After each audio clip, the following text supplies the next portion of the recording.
Hello again, my name is Nalani Brown. I am the philanthropy coordinator at Frank Toby Jones, and I am reading at the Point Defiance Ruston Senior Center today, picking up on page 60, which is in the middle of chapter 4 of Mozart's Starling by Leanda Lynn Haupt.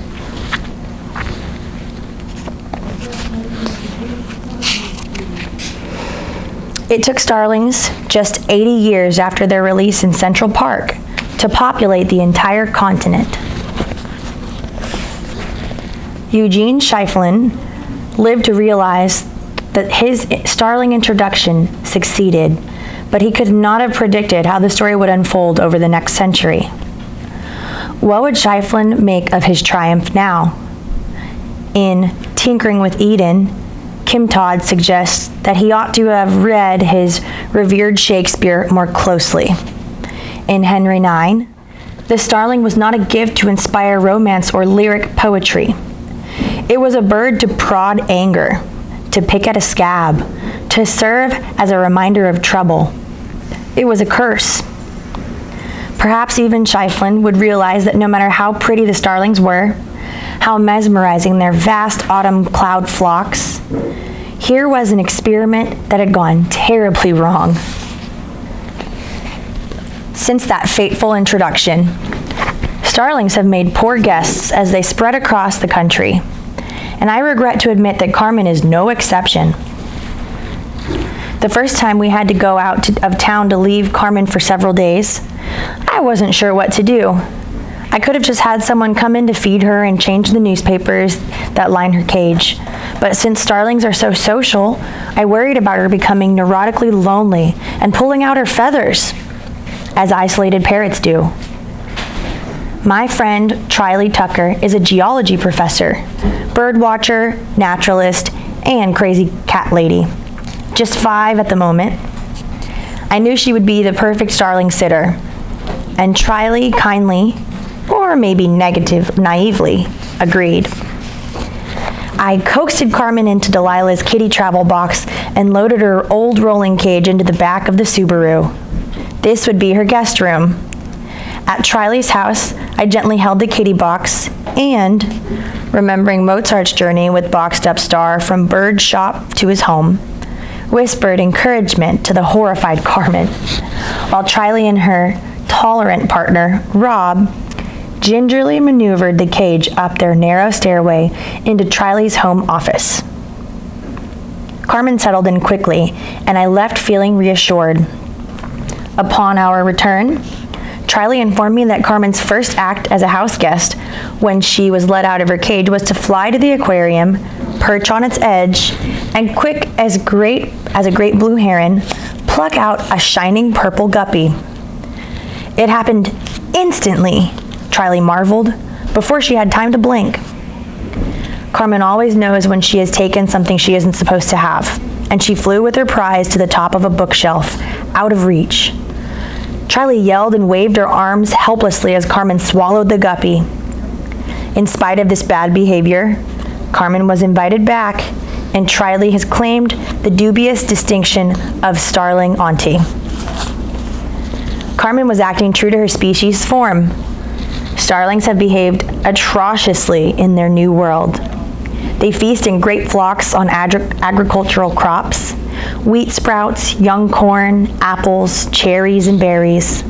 They lurk by the tens of thousands around the corporate agriculture facilities and binge on feed in the troughs of cattle and swine, picking out the most nutritious bits and leaving the dross for the farm animals.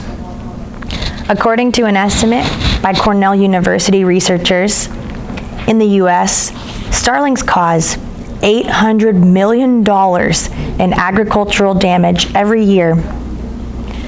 But the harm from starlings extends far beyond the agricultural realm.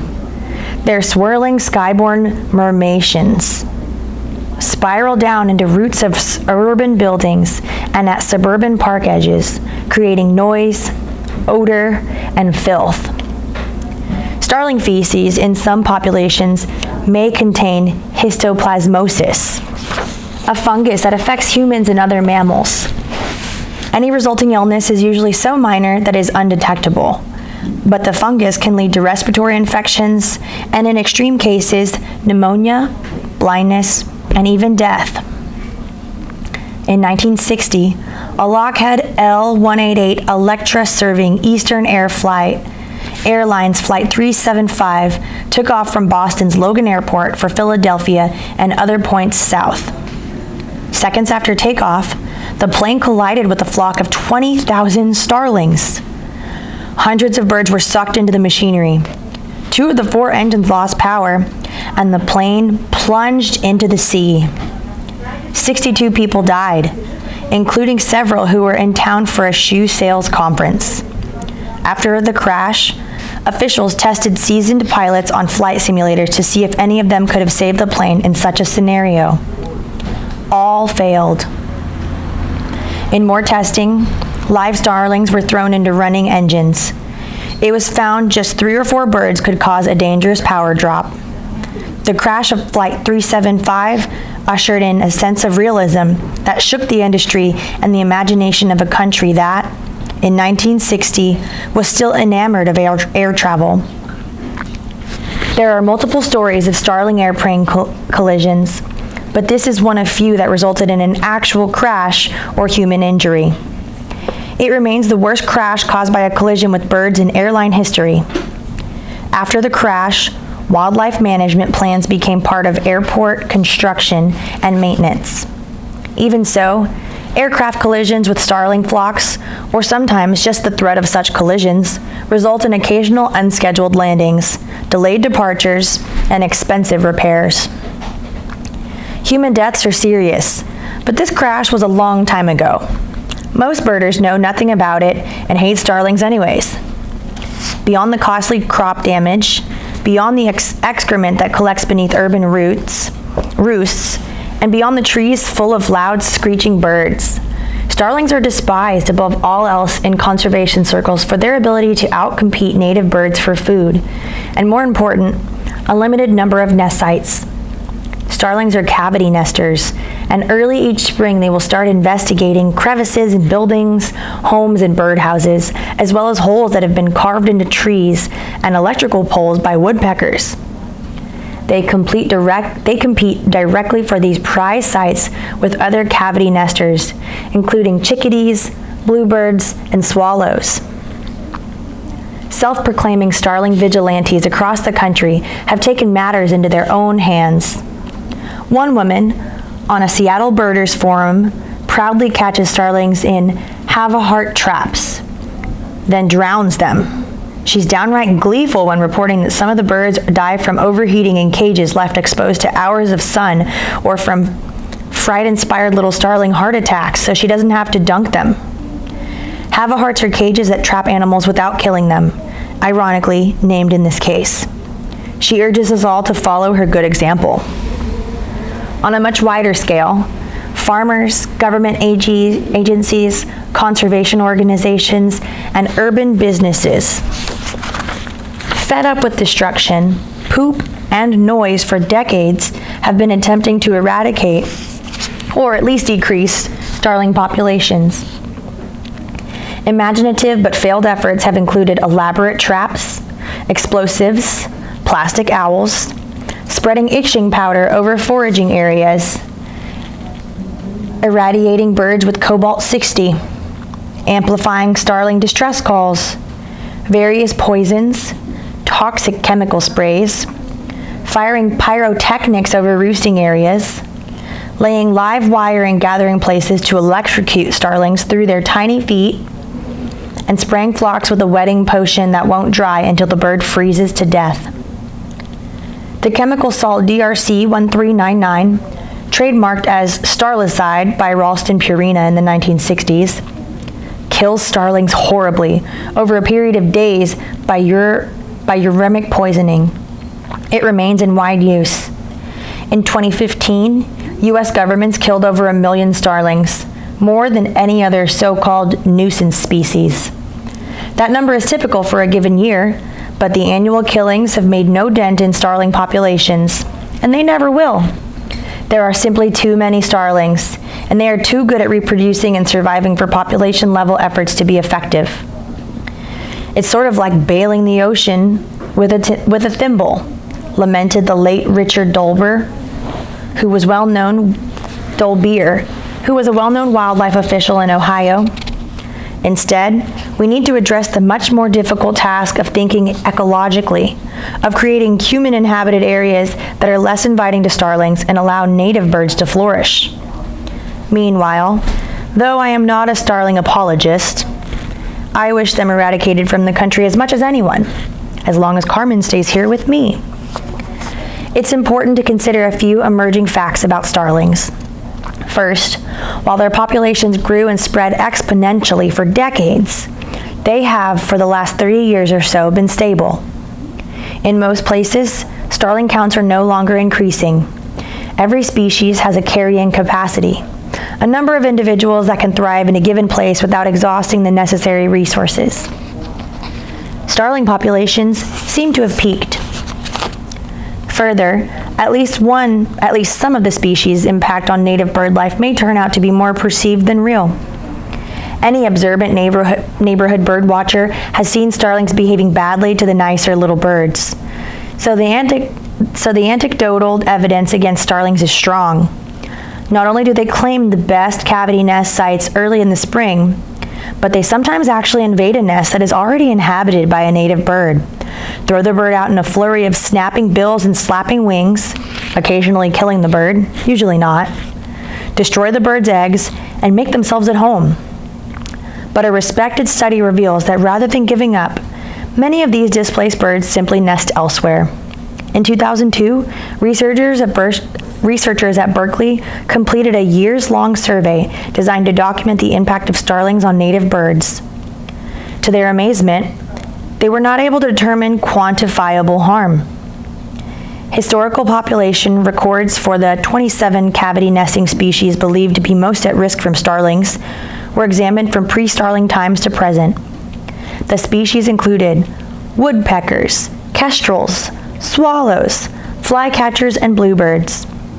Most of the species population showed no decline. Not even the red-billed woodpeckers, a species of most concern because nest usurpation by starlings has been observed and recorded. 5 species in the group showed insignificant declines, and 5 species populations actually increased. But none of these changes appeared to be directly linked to the presence of starlings. I asked lead author Walter Koenig, now at Cornell, how he felt about the study's findings, which he'd known would be unpopular in conservation circles, where the hatred of starlings is unquestioned, almost cherished, conviction. I'm not sure I was surprised by the results, he told me, but I was a tad annoyed.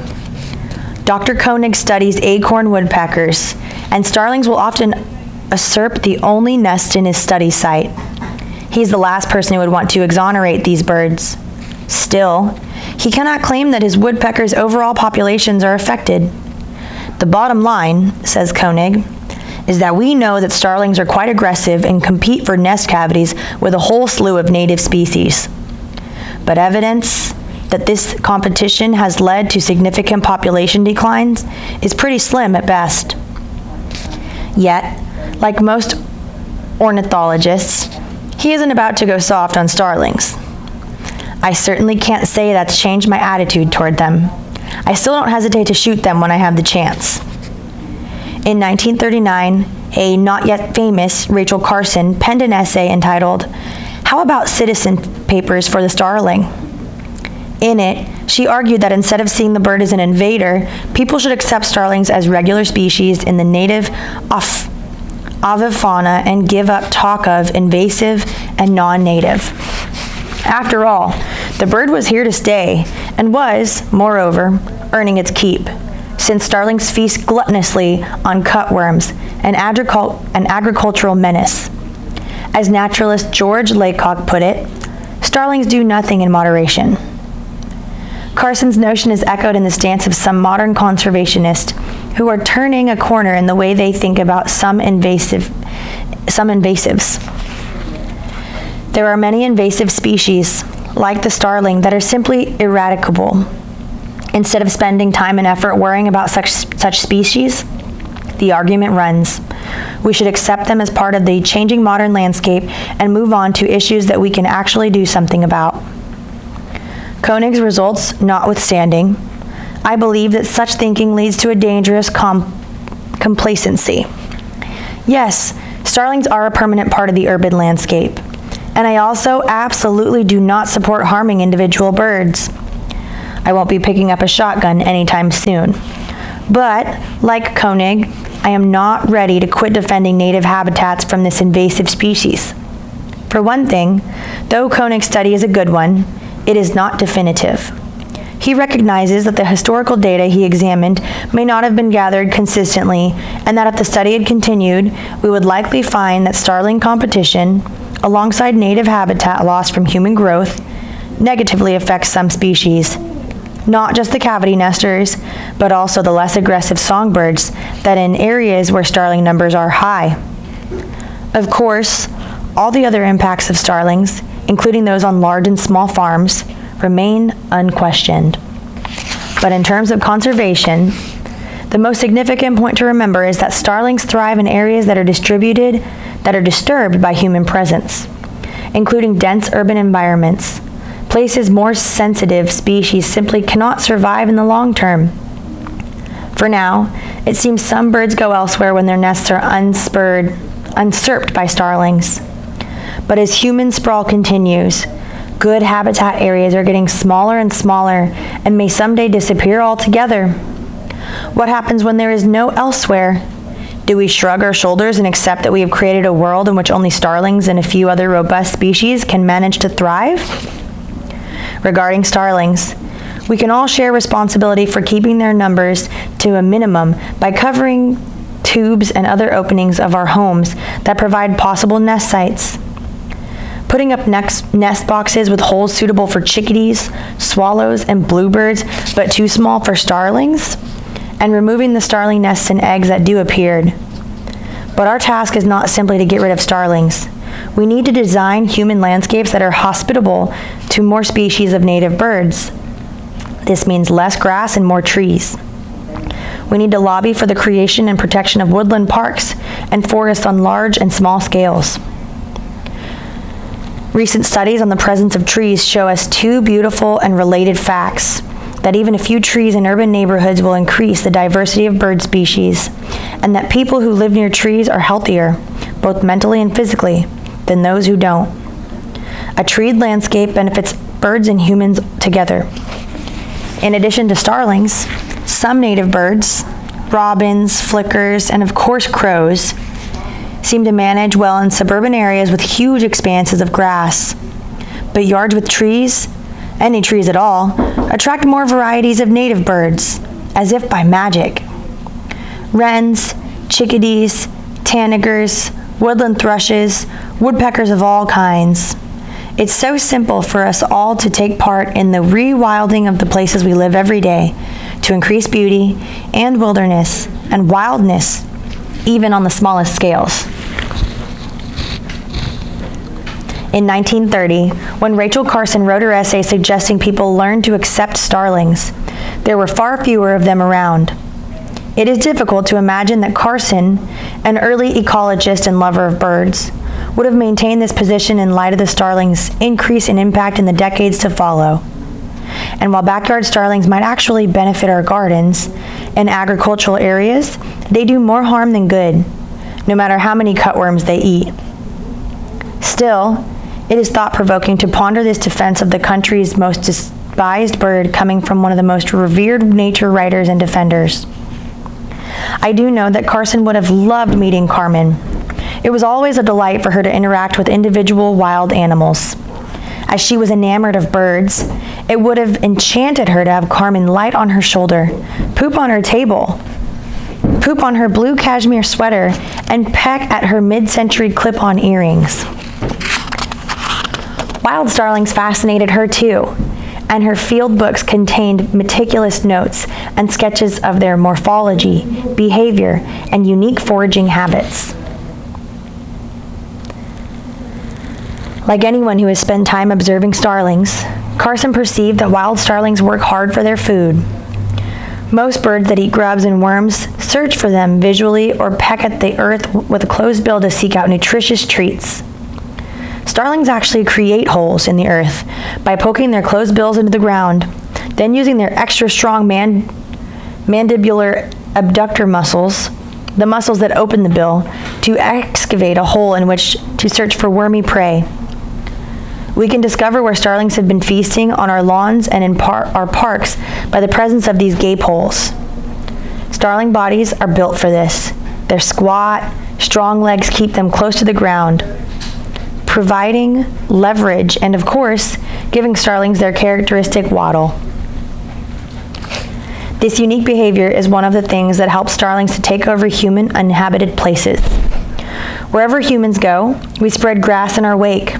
Expansive urban parks, suburban lawns, golf courses, graveyards, and grass is the ideal substrate for starlings' gape foraging technique. But living with Carmen, I've discovered that the distinctive gaping behavior is related not just to how starlings eat, but also to how they learn. Most birds explore their world by pecking at it. Starlings gather information by gaping at things. If Carmen encounters something new or interesting, even something that is clearly not food, she doesn't poke at it. She attempts to open it, placing the point of her closed bill on the spot where she wants to investigate, then opening her bill quick and wide, over and over. When she started to exhibit this behavior at just 5 weeks old, I began paying careful attention to the other juvenile starlings in the neighborhood, those just Carmen's age, and realized that though they weren't feeding themselves yet, they were using this adult feeding action to explore their world. Even more intriguing, I observed the adult starlings consistently to do this too. Explore objects that they likely do not recognize as food sources by this peck then open bill gaping behavior. It's fascinating to watch. This morning, Carmen flew out of her aviary and onto my arm, where she promptly began to explore the folds of my sleeve, investigating every little crease and crinkle, then moving on to the spaces between my fingers and opening them one by one. I like to hold my fist tightly closed to get her riled up and give her something to do. She raises her hackles and chirps crossly as she pries at my knuckles. It's so much fun to pester her. She attempts to make gape holes in flat pieces of paper, then spaces in a woven rug, locks of hair, anything, everything. I figure that since I snatched a starling from its nest, no matter how unwanted it might have been in the larger scheme of things, I should give that starling as good a life as it can have. The opportunity to investigate the world by opening things with its bill is clearly a key to maintaining all the elements of starling social intelligence: curiosity, involvement, exploration, playfulness, mischief. To keep Carling's starling faculty sharp, I provide her with plenty of gaping opportunities throughout the day. One of her favorite treats is applesauce, which I offer her in a little dish covered with foil. The thing about starlings is that when they are with you, they don't want to play with toys or eat things of their own. They want to play and eat with you. So I hold Carmen's applesauce in my hand while she jumps on my thumb and pokes holes in the foil or lifts the corners to get the yummy fruit. Then I cover it up, and after a disgruntled squawk, she does it again. I hide a grape in my fist so she has to find it through my closed fingers. When she does, she eats the grape by opening it with her gaping motion through the hole on top, where the stem was, rather than pecking at it. I give her toys that she can gape into: origami cranes, sponges, snail shells. I cover the bottom of her aviary with multiple layers of newspaper so she can lift and explore them, opening the folds, making little tents, and crawling beneath them. Sometimes, to my great distress, where has she gone? When I call, "Carmen," she peeks out on one side, as playful as a puppy. I love introducing this goofy, pretty, smart bird to my friends, knowing that she brings to everyone, as she has to me, a renewed sense of the raw beauty and intelligence in all of life, accessible only when we are able to strip away our preconceptions. I hate starlings, a guest will tell me. I let Carmen out of her aviary. She lights on my hand, stands in her shining feathers, and sweetly tilts her head. And I ask my guest, "Do you hate this starling?" For perspective, I contemplate Mozart, who lived more than 100 years before starlings and had been purposely introduced anywhere,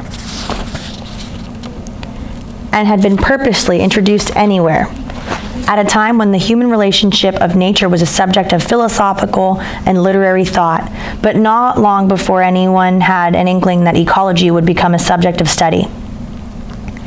Mozart lived in a place where starlings were native, and thus valued as a providential part of the natural world, a place where their beauty was admired and their voices appreciated. Even today, starlings are less valued in Europe, where their numbers are declining due to the loss of agricultural lands. In England and other parts of Europe, this decline has even led to worry over the birds' welfare. They are officially listed as species of concern. Mozart's relationship to star, and that of the friends he introduced to the bird, were unclouded by a hovering hatred for the species.